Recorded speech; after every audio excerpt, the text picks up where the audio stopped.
सत संगत जी सारे फतेह बुलाओ। वाहिगुरु जी का खालसा वाहिगुरु जी की फतेह। बैठ जाओ। अज का इकट्ठ आप जी सारे जानते हो कि सतगुरु गुरु हरगोबिंद साहब पातशाह जी के तखत के स्थान पर सारा पंथ इकट्ठा होया। गल्लां नूं दोहराउण दा कोई फायदा नहीं और जिन्ने भी बुलारे हैं कोई नवा सुझाव इन्ने समय विच दिता जा सकता है। इन्ने समय विच कोई बहुती आपां गल क्लीयर नहीं कर सकते।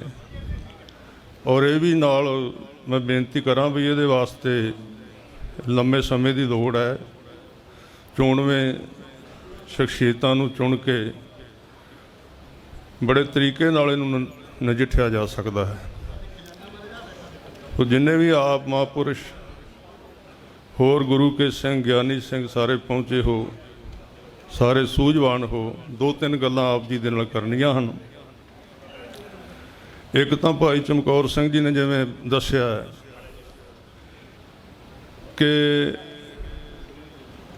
उस एक व्यक्ति ने जो असीं उहदा नाम लैंदे हां थमिंदर दा, ये सानू सोचना बहुत जरूरी है कि वो इकल्ला बंदा नहीं है।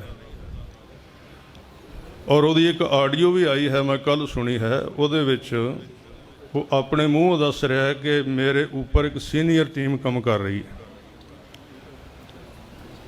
वो टीम बड़ी लंबी चौड़ी है। उहदियां जड़ां ते तक पहुँचना तो बड़ा अजे औखा है।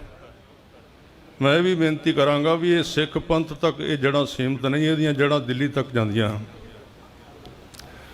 क्योंकि ये बदलाव जदों शुरू होया सी 2015 विच, उहदे नाल ही गुरु ग्रंथ साहिब जी की बेअदबी बरगाड़ी वाला कांड होया सी। ये दोवें काम इकट्ठे शुरू होए हैं, गुरु ग्रंथ साहिब की बेअदबी और गुरु ग्रंथ साहिब जी विच तब्दीली। सो किते ना किते डूंघे थां ते ये इक्को ही पिछे ताकत है जिहड़ी दोवें काम कर रही सी। इहदे विच जिहड़ी जरूरत है, सो मैं बेनती करांगा भी जिहड़े जिहड़े मुख बुलारे हैं महापुरुषां नूं वो अगे आ जाण, दूजे सेवादार जिहड़े, क्योंकि प्रबंधकां नूं फिर इहदे विच ठीक है ना जी, जिहड़े मुख बुलारे हैं वो अगे आ जाण। दूसरे जिहड़े नाल सिंह आए ने पिछे खड़े हो जाने इस तरह, क्योंकि थां इत्थे थोड़ा पैंदा ते फिर जदों रोकदे ने सिंह तां भी फिर वो चंगा नहीं लगदा। सो एक तां इस थमिंदर सिंह दे पिछे जिहड़ी टीम लुकी हुई है उहनूं लभना बड़ा जरूरी है। और जिहड़े लोग ਉਹਦੀ हमायत कर रहे हैं और ਉਹਦੇ बकायदा साढ़े कोल डॉकूमेंट ने जो कुछ उन्होंने लिख के दिता है कि खोजी उपजै बादी मिंसा वर्गे उदाहरण दिते गए हैं। ਇਹਦਾ मतलब सिख गुरु नूं सोधेगा, सोधना तो अपने आप नूं सी ते गुरु नूं सोधन वास्ते तुर पए। सो वो लोग पंथ दे विशेष अहुदियां दे उत्ते भी काम करते रहे हैं, जिहड़े अज उस बंदे की हमायत कर रहे हैं जां उस टीम दे विच काम कर रहे हैं। वो पंथ दे खास अहुदियां ते काम करते रहे हैं, ये समझण वाली लोड़ है। और मैं भी बेनती करांगा, मैं कई बार अगे बेनती की सी कि एक मुलांकन जिहड़ा है, एक सर्वेखण सन 1978 तो लैके हुण तक सिख कौम वास्ते करना जरूरी हो गया है कि किस बंदे ने पंथ की सेवा में की योगदान पाया। क्योंकि साडे विच डंग टपाऊ नीति होने करके चीज़ां वधदियां जांदियां ने, बीमारियां वधदियां जांदियां, जदों वो सिरे ते आउंदियां ने फिर असीं वेखदे हां। पहलां सूरज प्रकाश की गल सी, जन्म साखी की गल सी, फिर उहदे तो बाद अगे गल्लां वध गईयां दसम ग्रंथ दीयां। वो रौले सिर्फ तां पाए जा रहे सन तुहानूं आदत पाउण वास्ते भी तुसीं सुणन वास्ते समर्थ हो जाओ कि कोई खास गल नहीं है। और वो अज हो रहा है। इस मसले नूं मैं जदों कईयां दे नाल फोन ते गल कीती, उन्होंने कहा कि रोज़ हुंदा ही रहिंदा है।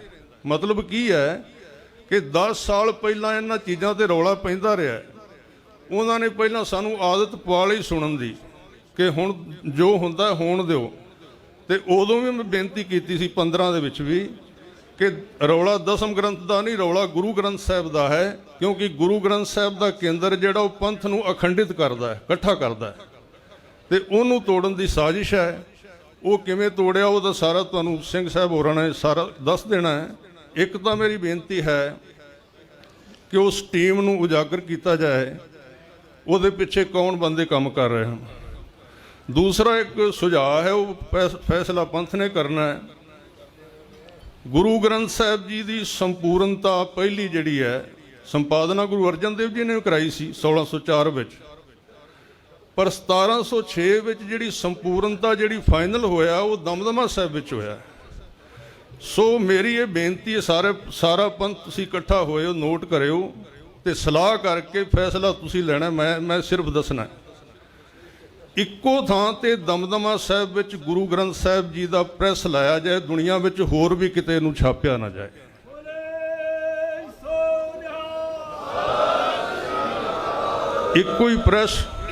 ਇੱਕੋ ਪ੍ਰੈਸ ਹੋਵੇ, ਇੱਕੋ ਥਾਂ ਤੇ। ਛੋਟੀ ਜਿਹੀ ਮੈਂ ਬੇਨਤੀ ਕਰ ਦੇਣਾ, ਉਹ ਵੀ ਪ੍ਰਬੰਧ ਹੋ ਰਹੇ ਨੇ। ਮੈਨੂੰ ਨਾਂ ਲੈਣ ਵਿੱਚ ਗੁਰੇਜ ਨੇ, ਜਸਵਿੰਦਰ ਸਿੰਘ ਆਸਟ੍ਰੇਲੀਆ ਤੋਂ, ਤੁਸੀਂ ਸਾਰੇ ਜਾਣਦੇ ਹੋਵੋਗੇ। ਉਹਨਾਂ ਨੇ ਇਹਦੀ ਵੀ ਕਾਰਡ ਕੱਢ ਲਈ ਹੈ ਕਿ ਜਿਹੜਾ ਆਪਣਾ ਸੌਫਟਵੇਅਰ ਬਣਾ ਕੇ ਤੁਹਾਨੂੰ ਕੋਈ ਲੋੜ ਨਹੀਂ ਉਹਦੇ ਉੱਤੇ ਅੰਕ ਲਾਉਣ ਲਈ ਕਿ ਕਿੰਨੇ ਗੁਰੂ ਗ੍ਰੰਥ ਸਾਹਿਬ ਦੇ ਸਰੂਪ ਛਪੇ ਨੇ, ਉਹ ਸਾਰਾ ਅਲੱਗ ਤੋਂ ਡਾਟਾ ਜਿਹੜਾ ਸੌਫਟਵੇਅਰ ਵਿੱਚ ਪੈ ਜਾਏਗਾ। ਔਰ ਜਿੰਨੇ ਵੀ ਉਹਦੇ ਵਿੱਚ ਆਪਾਂ ਗੁਰੂ ਸਾਹਿਬ ਦੇ ਸਰੂਪ ਛਾਪਾਂਗੇ ਜਾਂ ਦਿਆਂਗੇ, ਉਹਦਾ ਰਿਕਾਰਡ ਉੱਥੇ ਲਗਾਤਾਰ ਪਿਆ ਰਹੇਗਾ, ਭਾਵੇਂ ਕੁਝ ਹੋ ਜਾਏ ਉਹ ਮਿਟਦਾ ਨਹੀਂ ਹੈ। ਸੋ ਇਹ ਇੱਕ ਬੇਨਤੀ ਹੈ ਕਿ ਛਾਪਾਖਾਨਾ ਜਿਹੜਾ ਹੈ ਕੇਵਲ ਇੱਕੋ ਹੋਵੇ, ਤੇ ਹੋਵੇ ਉਹ ਦਮਦਮਾ ਸਾਹਿਬ ਦੀ ਧਰਤੀ ਤੇ, ਫਿਰ ਆਪਾਂ ਦਸਮ ਪਾਤਸ਼ਾਹ ਦੀਆਂ ਖੁਸ਼ੀਆਂ ਪ੍ਰਾਪਤ ਕਰ ਸਕਦੇ ਹਾਂ। ਸੋ ਹੋਰ ਵਿਚਾਰ ਬਹੁਤ ਸਿੰਘਾਂ ਨੇ ਕਰਨੇ ਹਨ। ਇੰਨੀਆਂ ਬੇਨਤੀਆਂ ਪ੍ਰਵਾਨ। ਵਾਹਿਗੁਰੂ ਜੀ ਕਾ ਖਾਲਸਾ, ਵਾਹਿਗੁਰੂ ਜੀ ਕੀ ਫਤਿਹ।